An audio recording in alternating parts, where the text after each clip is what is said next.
بسم الله الرحمن الرحيم تبارك الذي بيده الملك وهو على كل شيء قدير الذي خلق الموت والحياة ليبلوكم أيكم أحسن عملا وهو العزيز الغفور الذي خلق 7 سماوات طباقا ما ترى في خلق الرحمن من تفاوت فارجع البصر هل ترى من فطور ثم ارجع البصر كرتين ينقلب إليك البصر خاسئا وهو حسير ولقد زينا السماء الدنيا بمصابيح وجعلناها رجوما للشياطين وأعتدنا.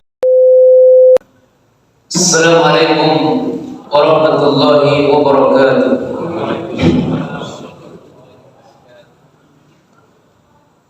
إن الحمد لله نحمده ونستعينه ونستغفره ونعوذ بالله من شرور أنفسنا ومن سيئات أعمالنا. من يهده الله فلا مضل له ومن يضلل فلا هادي له. أشهد أن لا إله إلا الله وحده لا شريك له وأشهد أن محمدا عبده ورسوله صلوات الله عليه. يا أيها الذين آمنوا اتقوا الله حق تقاته ولا تموتن إلا وأنتم مسلمون. يا أيها الناس اتقوا ربكم الذي خلقكم من نفس واحدة وخلق منها زوجها وبث منهما رجالا كثيرا ونساء واتقوا الله الذي تساءلون به والأرحام إن الله كان عليكم رقيبا. يا أيها الذين آمنوا اتقوا الله وقولوا قولا سديدا يصلح لكم أعمالكم ويغفر لكم ذنوبكم ومن يطع الله ورسوله فقد فاز فوزا عظيما. أما بعد فإن أصدق الحديث كتاب الله وخير الهدي هدي محمد صلى الله عليه وسلم وشر الأمور محدثاتها فإن كل محدثة بدعة وكل بدعة ضلالة وكل ضلالة في النار. Ma'asyiral muslimin, jamaah salat subuh yang semoga senantiasa diberkahi dan dimuliakan oleh Allah Subhanahu wa taala. Kembali kita memuja dan memuji Allah Subhanahu wa taala. Di kesempatan yang mulia ini Allah Subhanahu wa taala kembali mempertemukan kita di tempat yang mulia, di salah satu rumah Allah Subhanahu wa taala, yang mana para malaikat makhluk Allah Subhanahu wa taala yang ada di bumi, bahkan sampai yang ada di dalam lautan, mendoakan kepada orang-orang yang mencari yang namanya kebaikan, mendoakan kepada para penuntut ilmu yang di sana disebut qala Allah, qala Rasul, qala sahabat. Ya, maka para malaikat senantiasa mendoakan kepada orang-orang yang mempelajari ilmu agama ini, dan ini merupakan suatu kemuliaan bagi kita semua dari Allah Subhanahu wa taala. Bahkan termasuk di antara jihad fi sabilillah adalah orang yang keluar dari rumahnya dalam rangka dia thalabul ilmi, maka itu juga termasuk bagian daripada jihad. Karena Nabi sallallahu alaihi wasallam mengatakan, "Man kharaja li thalabil ilmi fa huwa fi sabilillah." Barang siapa yang keluar dari rumahnya dalam rangka dia mencari ilmu agama, ilmu syar'i, maka dia berada di jalan Allah Subhanahu wa taala. Semoga kita termasuk darinya, orang-orang yang berjihad di jalan Allah Subhanahu wa taala. Ma'asyiral muslimin, jamaah salat subuh yang semoga senantiasa diberkahi dan dimuliakan oleh Allah Subhanahu wa taala. Siapa di antara kita yang tidak menginginkan yang namanya kebahagiaan? Tentu semua makhluk yang ada di muka bumi ini, mereka butuh yang namanya dengan ketenangan, mereka butuh dengan yang namanya kebahagiaan. Namun ingat bahwasanya kebahagiaan tersebut akan kita dapatkan dengan cara ketaatan kepada Allah Subhanahu wa taala. Karena banyak manusia di luar sana, mereka menganggap bahwasanya yang namanya kebahagiaan tersebut bisa kita dapatkan berbagai macam cara, walaupun mereka rela, walaupun mereka banting tulang untuk ingin mendapatkan yang namanya kebahagiaan. Ada di antara mereka, mungkin saudara-saudari kita, mereka ingin bahagia, tapi dengan cara yang dimurkai oleh Allah Subhanahu wa taala, dengan cara dia melakukan kemaksiatan. Banyak seperti ini. Dia mengira bahwasanya dengan dia melakukan kemaksiatan kepada Allah, kebahagiaan tersebut akan datang kepadanya. Wallah, demi Allah, tidak akan didapatkan kebahagiaan tersebut. Bahkan mungkin sebagian kita ada yang ketika dia galau, ketika dia futur dalam kehidupannya, bahkan dia mendengarkan musik-musik. Banyak seperti ini yang anggapan dia musik ini bisa menenangkan jiwa dia, bisa membahagiakan dia dengan cara dia mendengar musik. Ada seperti ini Bapak? Ada. Bahagia nggak kalau dengar musik? Ada yang bahagia? Nggak akan ada yang namanya kebahagiaan mendengarkan musik, Pak ya? Nggak ada. Justru yang ada ketika orang mencari kebahagiaan dalam kemaksiatan kepada Allah Subhanahu wa taala, dia akan sengsara seumur hidupnya. Oke, kita katakan pada saat itu ketika dia galau, dia mendengarkan musik, dia datang ke tempat-tempat yang diharamkan oleh Allah Subhanahu wa taala, ke diskotik misalkan, di sana minum minuman keras, main judi, berzinahan. Pada saat itu dia tenang sementara, namun setelahnya dia akan menyesal selama-lamanya. Betul atau tidak, Pak? Akan menyesal selama-lamanya.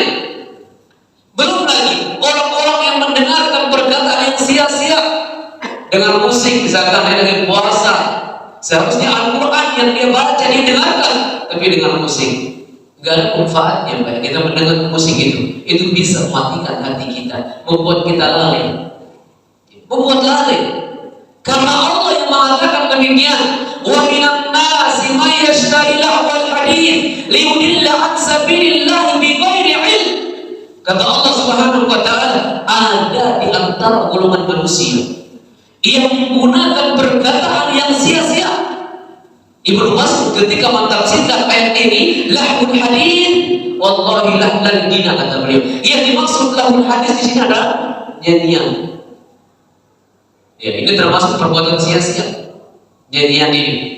Maka usahakan ya, apalagi kita sedang berpuasa, jauhkan yang namanya mendengarkan musik-musik. Ya, paling tidak Al-Quran kita isi dalam memori kepada kita ini, kita akan bahagia.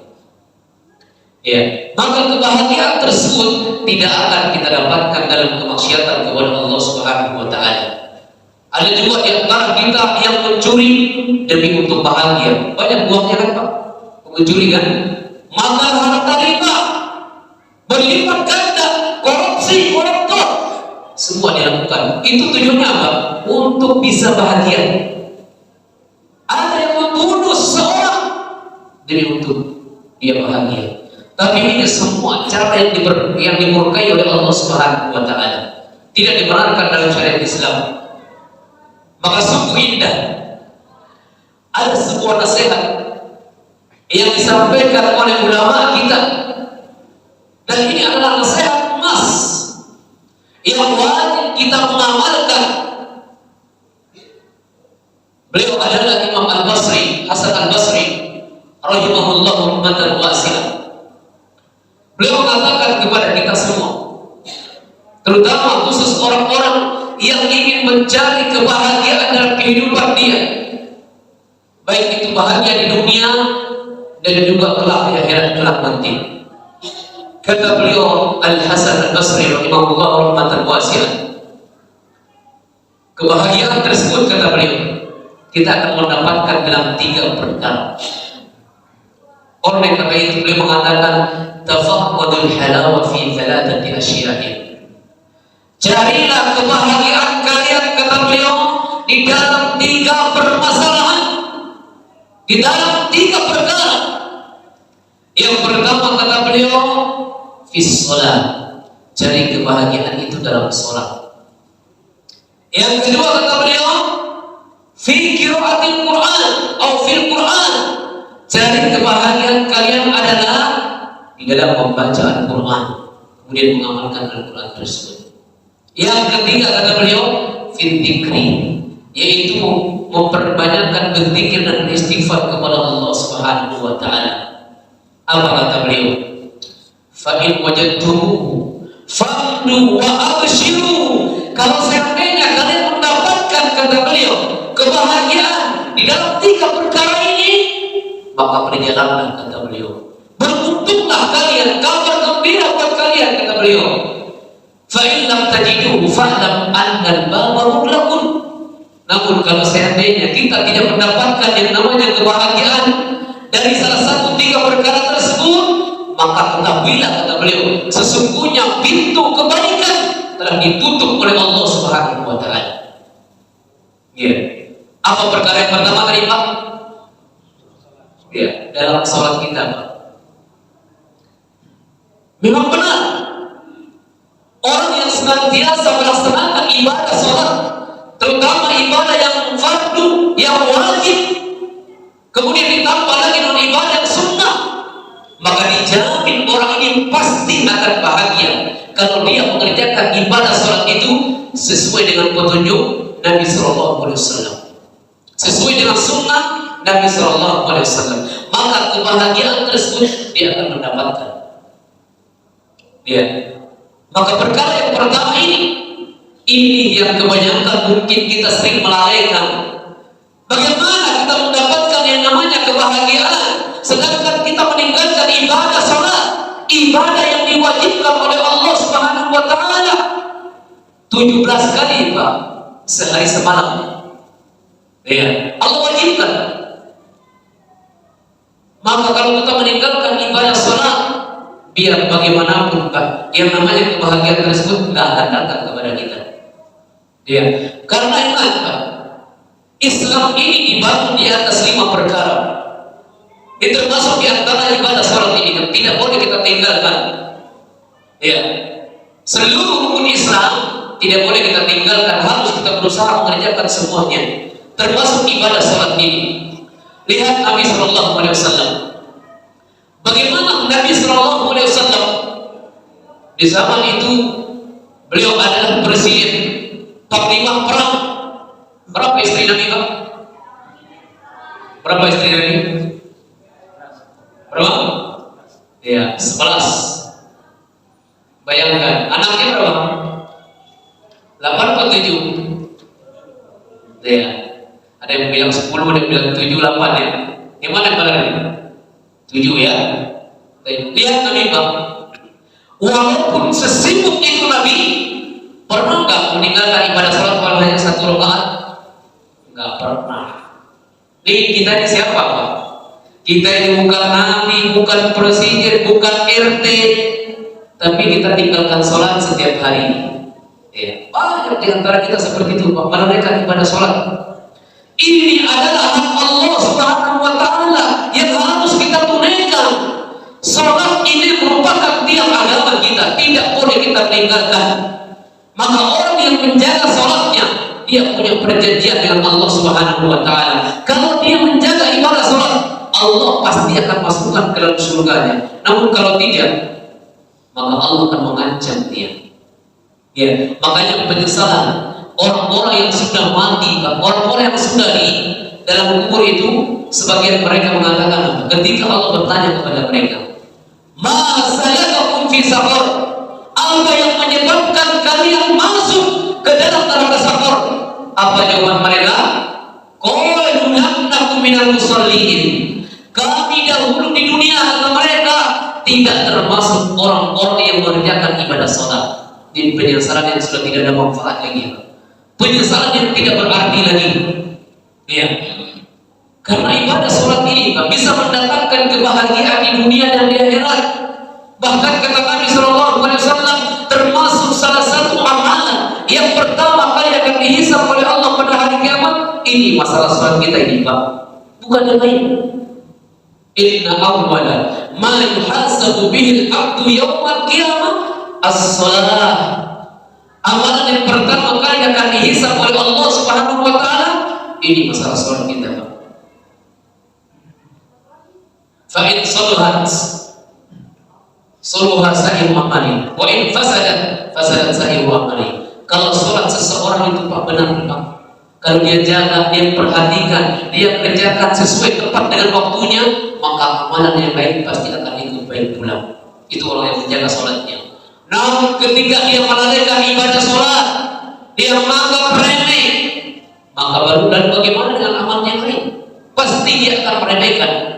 Ya, begitu juga orang-orang yang senantiasa melalaikan ibadah salat, apalagi yang wajib, kemudian yang sunnah ditinggalkan, maka orang seperti ini termasuk orang yang binasa, bukan bahagia, binasa, celaka. Nabi SAW sebelum beliau wafat, sebelum meninggal dunia, diceritakan oleh Ummu Salamah bagaimana Nabi menyampaikan wasiat. Ummu Salamah mengatakan, "Kana min akhiri wasiyati Rasulillah SAW as-salah wa ma malakat aymanukum." Kata Ummu Salamah, termasuk di antara wasiat Nabi yang terakhir sebelum beliau wafat, apa kata beliau? Tunaikanlah salat, kata beliau, laksanakan salat dan berikanlah hak kepada hamba saya yang kalian miliki. Ini Nabi sampai sempat menyampaikan wasiat terakhirnya tentang begitu pentingnya ibadah salat ini. Kenapa sampai seperti itu Nabi mengatakan, memberikan nasihat kepada kita semua supaya kita tidak sengsara di dunia dan di akhirat. Kenapa, Pak? Sebab orang-orang yang meninggalkan ibadah salat akan diancam, akan dikumpulkan bersama 4 golongan, 4 manusia yang dimurkai oleh Allah Subhanahu wa taala. Nih, kalau kita berani meninggalkan ibadah salat yang wajib terutama, maka kita akan dikumpulkan bersama 4 manusia, bersama 4 golongan yang dilaknat oleh Allah Subhanahu wa taala. Apa kata Nabi sallallahu alaihi wasallam? Man hafadha 'alaiha kanat lahu nurun wa burhanan wa najatan yaumil qiyamah. Barang siapa yang menjaga ibadah salatnya, maka pada hari kiamat Allah akan berikan dia cahaya. Ini diantara keutamaan orang menjaga salat, ibadah yang wajib dan ibadah yang sunnah. Nanti pada hari kiamat, Pak, dia akan diberikan cahaya. Bahkan disebutkan dalam hadis yang lain, nanti termasuk di antara umat Nabi Muhammad SAW akan diketahui dengan ciri-ciri dia sering berwudu. Subhanallah. Ya. Maka orang yang senantiasa sering berwudu, Pak, itu cahaya, bercahaya pasti akan bersinar. Nanti pada hari kiamat akan diberikan cahaya oleh Allah Subhanahu wa taala. Bukan itu saja, Pak, wa burhanan akan menjadi bukti salat tersebut akan menjadi syafaat buat dia, akan membela dia hadapan Allah Subhanahu wa taala. Maka amalan salat ini akan bisa membantu kita nanti pada hari kiamat. Ya. Kemudian yang selanjutnya, wa najatan, Allah akan selamatkan kita dari azab api neraka. Ya. Allah akan berikan dia keselamatan. Allah akan menjaga dia.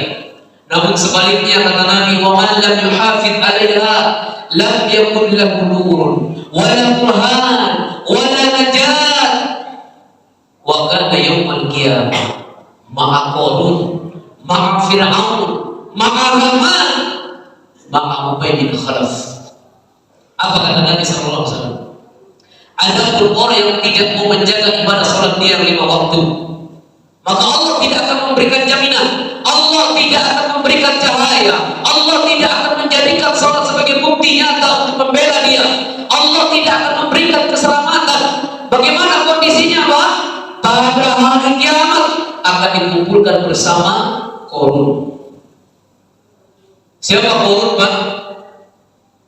Korun yang kita kenal kisahnya, cuma tinggal kisahnya saja, tinggal sejarah.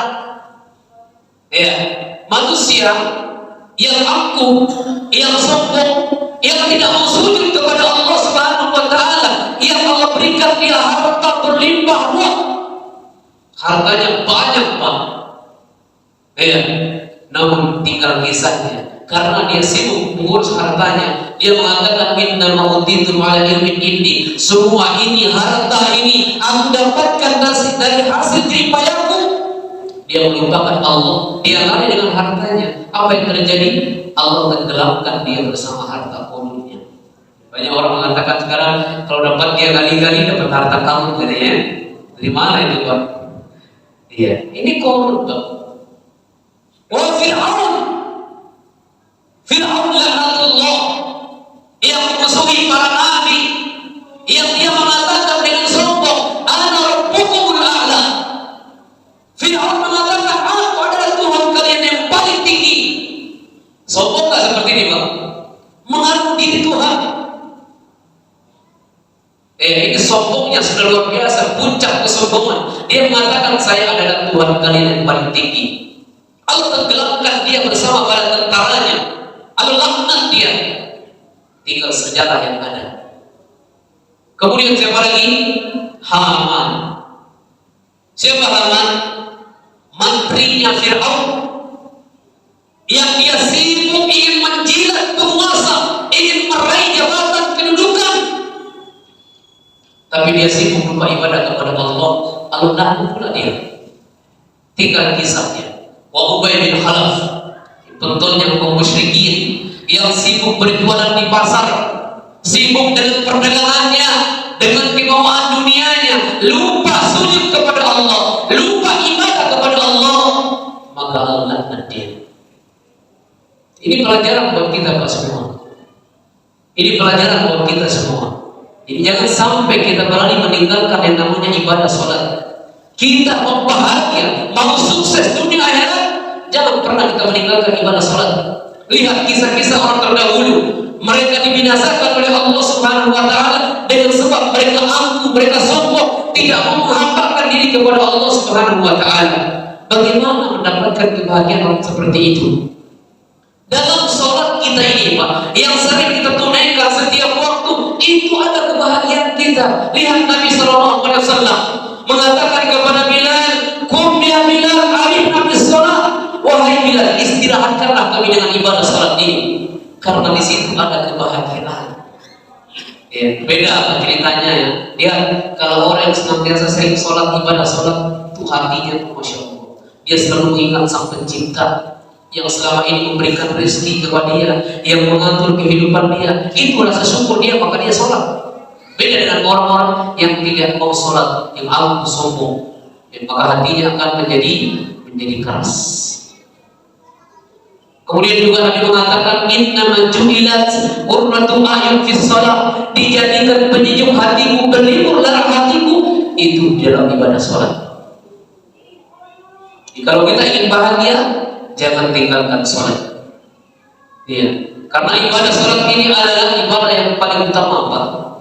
Kata Nabi SAW ketika ditanya oleh sahabatnya, ya Rasulullah, ayu amalin afdal, wahai utusan Allah, amalan apa yang paling utama? Maka apa jawab Nabi? As-salatu ala waqtiha, salat tepat pada waktunya. Sudahkah kita salat tepat pada waktunya, Pak? Kadang-kadang kita bayar boro-boro tepat waktunya, di luar waktu. Ya, makanya sebagian kadang orang bertanya, Pak Ustaz, kenapa Pak Ustaz ketika kita pergi umroh, pergi haji, kenapa hati ini tenang sekali ya? Bagaimana tidak tenang, Pak? Dia pergi ke masjid sebelum azan, Itu kalau ibadah umroh haji, Pak. Gimana nggak tenang hati ini, Pak? Ketika dia umroh haji, hatinya luar biasa. Bahkan kalau dia sudah depan Ka'bah, semua urusan dunia dilupakan. Ya Pak, tidak Pak? Nah, ini pernah merasakan ibadah haji umroh ini. Karena kita merasakan sendiri bagaimana kondisi kita di saat itu. Kadang-kala kita ke masjid itu, Pak, mungkin 1 jam sebelum masuk waktu sholat, menunggu ibadah sholat ini. Gimana hati kita nggak tenang? Tapi kenapa Pak Ustaz kok di Indonesia hati saya keras lagi, Pak Ustaz? Bahkan sekeras batu. Gimana nggak keras? Dia datang ke masjid, sudah selesai orang sholat. Bayangkan. Apalagi di Indonesia banyak pekerjaan. Dia dahulukan pekerjaan dibandingkan ibadah sholat. Allah memanggil hayya as-salah, hayya al-falah. Dia mengatakan tunggu sebentar lagi, pekerjaan masih banyak. Nah, ini kita Pak ya. Seperti ini memang kita tabiat manusia. Ya, maka orang seperti ini termasuk di antara ciri orang-orang yang malas beribadah kepada Allah Subhanahu wa taala. Orang-orang yang nantinya akan dijauhkan dari kebahagiaan oleh Allah Subhanahu wa taala, malas salat. Ya. Malas penuhi waktu salat. Jika orang yang salat, Pak, didoakan fawailul lil musallin, celaka orang-orang yang salat. Alladzina hum an salatihim sahun, orang-orang yang mereka salat melalaikan sehingga keluar daripada waktu tersebut, keluar daripada waktu salat tersebut. Lalu bagaimana orang tak salat, Pak? Nah, ini tidak bisa lagi ancamannya. Maka jangan sampai sekali-sekali kita meninggalkan ibadah salat ini. Ibadah salat ini, Pak, nggak butuh waktu lama. Berapa menit kalau kita salat? Paling tidak 10 menit yang paling panjang. Paling panjang itu sholat duhur, misalkan sholat azhar, sholat asar. Tapi sebagian kita ketika olahraga berjam-jam gak pernah hitung-hitungan, Pak. Ya nggak tidak? Tapi kalau untuk Allah, untuk dia sendiri, dia perhitungan luar biasa. Ini sholat ini kok lama sekali. Kalau ada imam yang panjang bacaannya, belum dia baca 1 lembar, kadang-kadang di belakang kasih alamat, kasih tanda memang batu-batu gitu ya. Artinya itu, Pak, jangan panjang-panjang lah. Iya. Itu banyak seperti di Indonesia, Pak. Bahkan ada hadis mengatakan bahwasanya khairus shalah bathalul qunut, sebaik-baik salat yang lama mempanjang berdirinya. Seperti apa panjangnya Pak Ustaz, lamanya Pak Ustaz? Memang kadang-kadang sebagian kita ini, kadang-kadang imam ketika dia baca di depan, padahal yang dibaca itu mungkin di tengah juz 15, itu cuma setengah lembar. Karena nggak pernah dia dengarkan. Yang didengar selama ini kan juz 30 saja kan? Ya kan? Yang dihafal juz 30, seolah-olah itu panjang sekali karena nggak hafal itu, padahal pendek. Ya, jangan sampai kita seperti itu ya. Orang suka seperti ini mengganggu sholat namanya. Ketika imamnya nggak panjang dikit batu-batu, ya kasih alamat seperti itu tidak benar, seperti tidak dibenarkan. Ya, maka mari kita menjaga ibadah sholat kita ini, Pak. Ya, jangan sampai kita merusak. Ini termasuk di antara pintu kebahagiaan kita. Kemudian yang kedua, di antara ibadah yang bisa mendatangkan kebahagiaan adalah memperbanyakkan membaca Al-Quran. Ini kalam Allah, Pak, yang diturunkan oleh Allah Subhanahu wa taala melalui malaikat Jibril dan sampai kepada Nabi SAW. Jangan pernah kita tinggalkan dalam keseharian kita baca Al-Quran. Para ulama dahulu, Pak, ketika masuk bulan Ramadan, ada di antara mereka yang khatam bahkan 1 hari 30 juz. Tapi ini kurang baik kata para ulama. 2 hari 30 juz, 3 hari itu baik. Ada yang sudah hafal 5 kali ke sini, Pak, selama malam. Nah, itu nggak usah ditampakkan, nggak usah teriak katanya. Iya, memang kayaknya belum ada.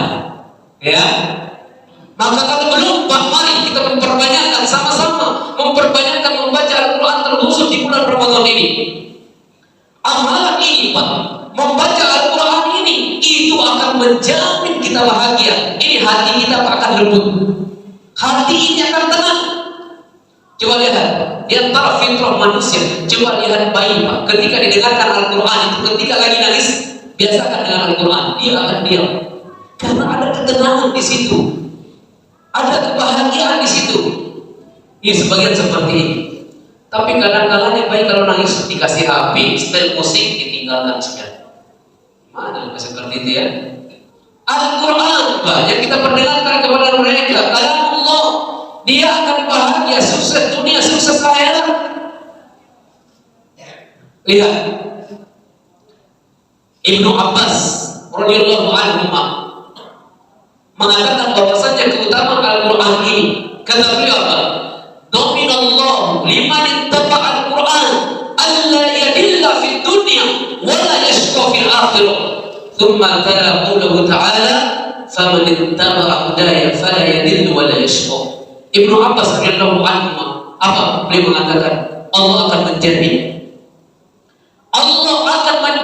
manusia, orang yang memperbanyakkan membaca Al-Quran. Apa jaminannya? Allah tidak akan biarkan dia sengsara. Allah tidak akan biarkan dia sengsara di dunia ini. Allah akan memberikan dia jaminan bahagia. Enggak akan sesat di dunia, juga tidak akan sesat di akhirat kelak nanti. Ini orang yang membaca Al-Quran. Kemudian beliau membaca firman Allah Subhanahu wa taala, barang siapa yang mengikuti petunjukku, kata Allah itu Al-Quran, maka dia tidak akan sengsara di dunia. Tidak akan sengsara di dunia dan tidak akan sengsara di akhirat. Makanya ya kita katakan bahwa ada seorang yang mengatakan bahwasanya saya mencintai Allah, saya mencintai Rasul. Kita buktikan cintanya orang seperti itu. Bagaimana caranya, Pak? Bagaimana cara kita buktikan orang tersebut apakah dia mencintai Allah, apakah dia mencintai Rasul? Gampang Pak cara mengujinya. Ibnu Mas'ud radhiyallahu anhu mengatakan, "Man arada ayya'lama annahu yuhibbu Allah wa rasulahu fanzur fa in kana yuhibbu al-Qur'an fa innahu yuhibbu Allah wa rasulahu." Apa kata Ibnu Mas'ud radhiyallahu anhu? Barang siapa, kata beliau, yang ingin melihat seseorang yang dia mengatakan saya mencintai Allah, saya mencintai Rasul, jangan tertipu dulu, Pak. Banyak orang ketika ditanya, apakah Anda cinta Allah sama Rasul? Iya, saya mencintai. Tapi lihat, kata beliau, lihat bagaimana kondisi dia bersama Al-Quran, bagaimana interaksi dia dengan Al-Quran. Kalau dia mencintai Al-Quran, maka orang tersebut, maka dia sungguh telah mencintai Allah dan Rasul. Tapi kalau dia tidak mencintai Al-Quran, jangan kita katakan dia mencintai Allah dan Rasul. Al-Quran saja, Kalamullah, nggak mau dia baca, nggak mau dia pelajari. Bagaimana kita katakan dia mencintai Allah dan Rasul? Yeah. Kenapa, Pak? Orang yang senantiasa mempelajari Al-Quran, mengamalkan Al-Quran, ini termasuk salah satu manusia terbaik, kata Nabi SAW. Apa kata Nabi SAW? Khairun nas man siapa yang memperhatikan? Man ta'allama al-Qur'ana wa 'allama. Sebaik-baik manusia, kata Nabi SAW, adalah orang yang mempelajari Al-Quran kemudian mengamalkan isi Al-Quran tersebut. Itu sebaik-baik manusia. Jaminan kebahagiaan ini, Pak. Maka bahagia kita, Pak. Kalau kita ingin menjadi manusia yang paling bahagia, jangan tinggalkan Al-Quran. Baca Al-Quran, pelajari. Bagaimana caranya? Belajar Al-Quran ini, Pak, tidak mengenal usia. Jangan sampai ada mengatakan bahwasanya, Pak Ustaz, saya sudah berusia, Pak Ustaz, sudah berubah, sudah jengkok. Sahabat dulu belajar ada ketika tua. Lalu bagaimana dengan kondisi kita? Sampai mati tidak belajar. Nah, ini sungguh disayangkan. Al-Quran itu nanti pada hari kiamat akan datang kepada kita, akan menjadi musuh kita, Pak. Kalau kita mempelajari, mengamalkan isinya, itu akan menjadi senjata buat kita, bisa membela kita di hadapan Allah Subhanahu wa taala. Kalau tidak, nggak mau kita pelajari, bahkan nggak paham Al-Quran, itu akan menjadi musuh kita. Kata Nabi SAW, Al-Quran hujjatul lak au alaik. Al-Quran ini itu bisa menjadi bumerang bagi Anda, kata Nabi. Bisa menjadi musuh dan bisa menjadi sahabat. Bahkan dalam hadis yang lain Nabi mengatakan, Iqra'ul Quran fa innahu ya'ti yaumal qiyamah syafi'an li ashabi. Baca Al-Quran, kata Nabi, kapan? Ketika di dunia ini. Ini kesempatan kita beramal, karena Al-Quran yang kita baca ini itu akan datang memberikan syafaat nanti pada hari kiamat. Gak akan rugi, Pak. Gak akan rugi seumur hidup kita, Pak. Orang membaca Al-Quran, mempelajari Al-Quran, itu kebaikan selama-lamanya ketika dia mempelajari. Satu huruf berapa dibalas, Pak? Berapa? 10. Bahkan ketika kita mengajarkan suatu amal, bahkan dibalas oleh Allah sampai 700 kali lipat, Pak. Bayangkan. Allah nggak hitung-hitungan. Makanya Nabi mengatakan apa? Man qara'a harfan min kitabillahi falahu hasanah. Wal hasanatu bi asyri amthaliha.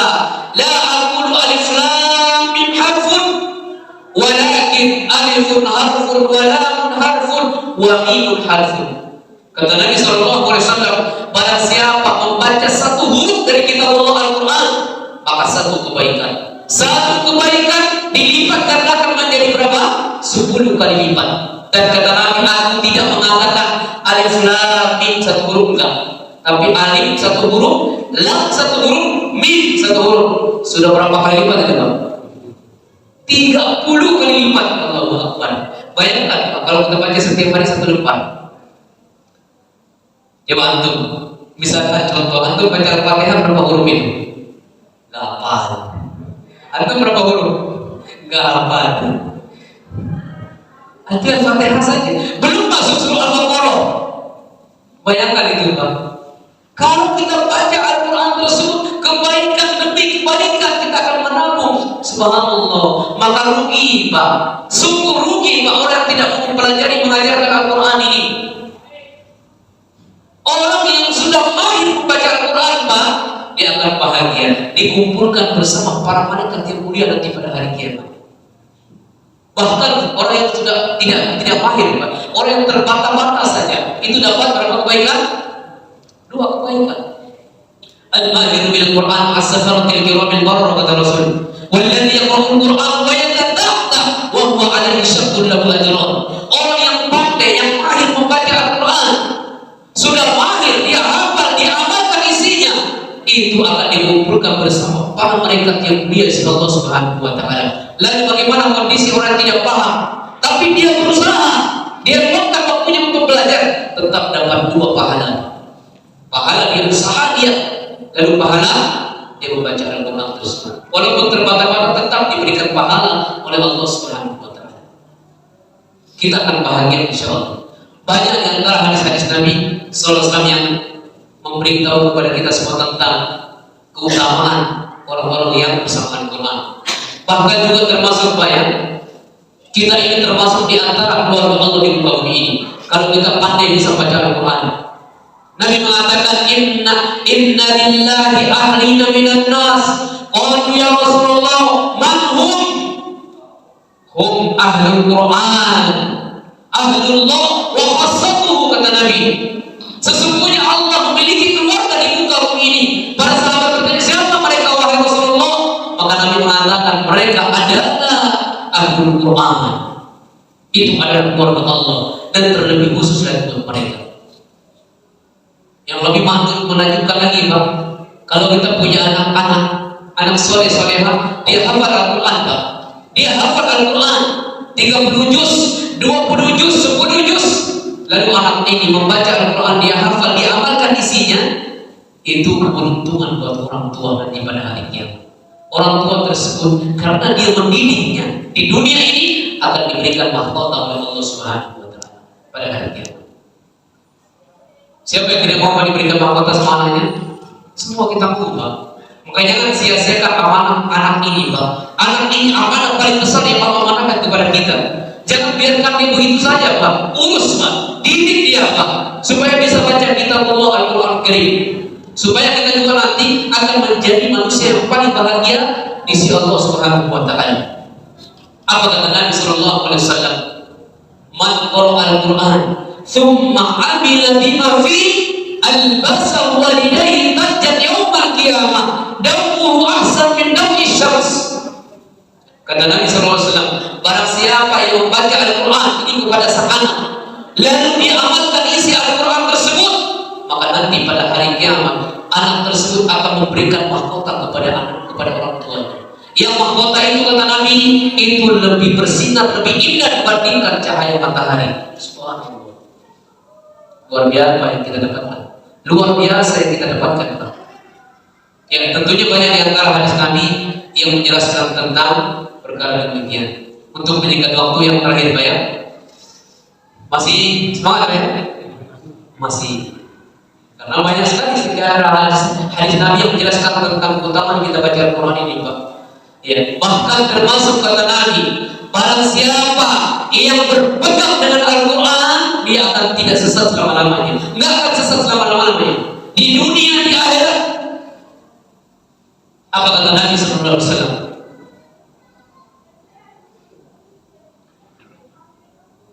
Inni taraktu amrayn, sesungguhnya aku tinggalkan kepada kalian dua perkara. Lam tadillu ba'dahuma aw lam tadilla ba'dahuma, kitabullah wa sunnati, kata Nabi SAW. Kalian tidak akan sesat selama-lamanya, kata Nabi SAW, selama kalian berpegang teguh kepada dua perkara ini. Yang pertama apa? Kitabullah, itu Al-Quran Karim. Yang kedua apa? Sunnahku, kata Nabi SAW. Kalau orang berpegang teguh dengan Al-Quran, kemudian dengan sunnah Nabi, tidak akan sesat selama-lamanya.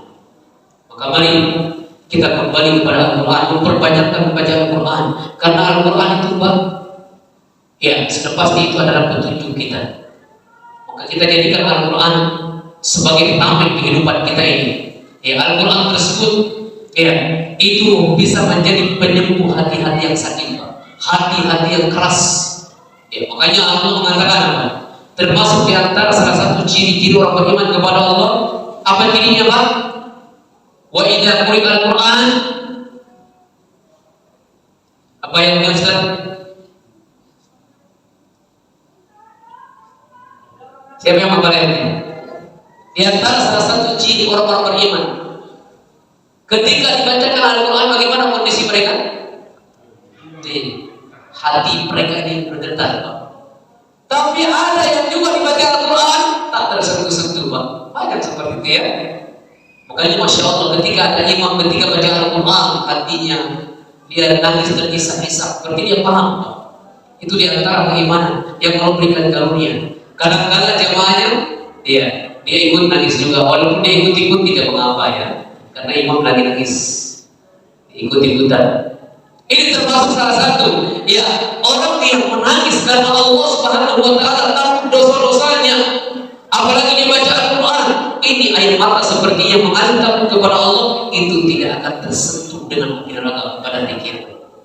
Bukan luar biasa ya. Maka jangan sampai ya Al-Quran yang dibaca, kalamullah yang ada di hadapan kita ini, masa hati kita tidak tersentuh-sentuh, Pak. Lalu dengan apa lagi bisa tersentuh hati kita ini? Ya, dengan nasihat, dengan wejangan, dengan Al-Quran, dengan hadis Nabi. Ya, maka mari kita banyak beristighfar kepada Allah Subhanahu wa Ta'ala. Kemudian yang terakhir, di antara kata Nabi SAW yang bisa mendatangkan kebahagiaan manusia adalah yaitu kita memperbanyakkan istighfar. Istighfar ini ajaib, Pak ya. Ajib. Banyak manfaat faedahnya. Orang yang senantiasa beristighfar akan dimudahkan seluruh urusannya oleh Allah Subhanahu wa Ta'ala. Karenanya ada sahabat yang datang kepada Nabi SAW mengadu tentang keluh kesahnya. Dalam syariat Islam ini kok banyak sekali gitu perintah-perintah, larangan-larangan. Lalu dia mengatakan kepada Nabi SAW, bagaimana jalan keluarnya? Ketika dia mengatakan, ya Rasulullah, inna syara'i al-Islam qad kathrat alaina fadhakun natamassaku biha. Wahai Rasulullah, kata dia, sesungguhnya Islam ini sangat banyak sekali perkara-perkaranya. Ada sholat, ada puasa, ada zakat, ada haji, belum lagi amalan yang lain. Lalu tunjukkan kepada kami wahai Rasulullah suatu amalan yang bisa meringankan semua ini. Apa kata Nabi SAW? La yazalu lisanuka rabban bidzikrillah. Senantiasa kata Nabi, lidahku itu basah karena berzikir kepada Allah Subhanahu wa Ta'ala. Zikir yang paling utama apa? Apa zikir yang paling utama? Baca Al-Quran juga termasuk zikir, Pak. Maka zikir yang paling utama banyak membaca Al-Quran. Lisan kita akan basah. Istighfar juga yang lain. Walaupun ada hadis mengatakan afdhalul dzikri la ilaha illallah. Banyak di antara keutamaan yang lain, Pak. Maka enggak akan rugi kita, Pak.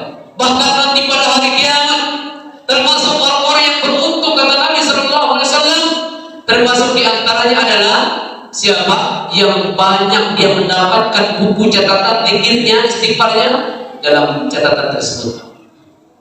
Tuba liman wajada istighfar katsiran fi sahifatihi kata Nabi.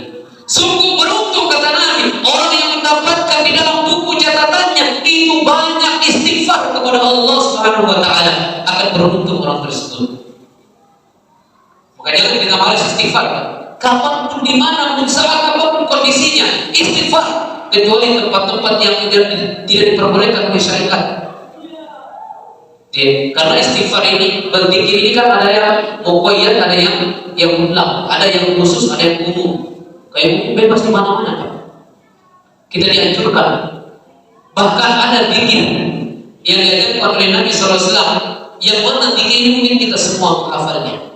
Kata Nabi, ini zikir ini dicintai oleh Allah Subhanahu wa taala. Berat dalam timbangan kalau ditimbang nanti pada hari kiamat. Dicintai sama Allah Subhanahu wa taala.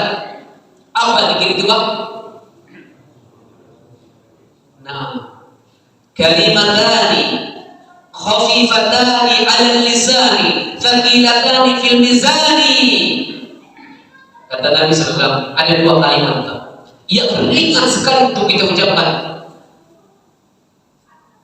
tapi berat dalam timbangan dan juga dicintai oleh Allah Subhanahu wa taala. Apa kalimat tersebut? Subhanallah wa bihamdihi subhanallahil azim. Ini di mana pun bisa kita ucapkan. Lagi berjalan kendaraan, pakai motor, pakai mobil, subhanallah bihamdihi subhanallahil azim. Banyak istighfar, Pak. Istighfar ini akan memudahkan segala urusan kita di dunia dan di akhirat kelak nanti. Ya.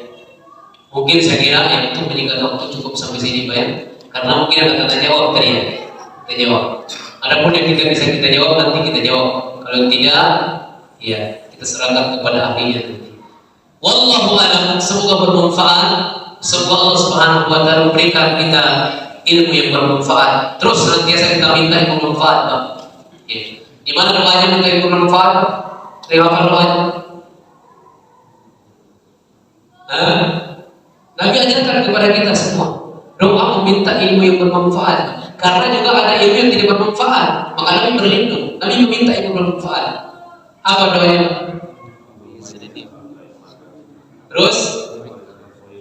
Terus Masya Allah, tabarakallah. Allahumma inni as'aluka ilman nafi'ah. Ya Allah, aku mohon kepada ilmu yang bermanfaat. Wa amalan mutaqabbala. Rizqan thayyibah, rezeki yang baik, yang halal. Karena ada rezeki yang tidak baik, yang tidak halal banyak. Wa amalan mutaqabbala, dan juga amalan yang diterima. Ada amalan yang diterima, ada juga amalan yang tidak diterima. Maka kita mohon kepada Allah Subhanahu wa taala. Wallahu a'lam bishawab. Ya, kita tutup dengan doa untuk majelis. Setelah itu kita tanya jawab. Subhanallah bihamdihi, asyhadu an la ilaha illa anta, astaghfiruka wa atubu ilaik.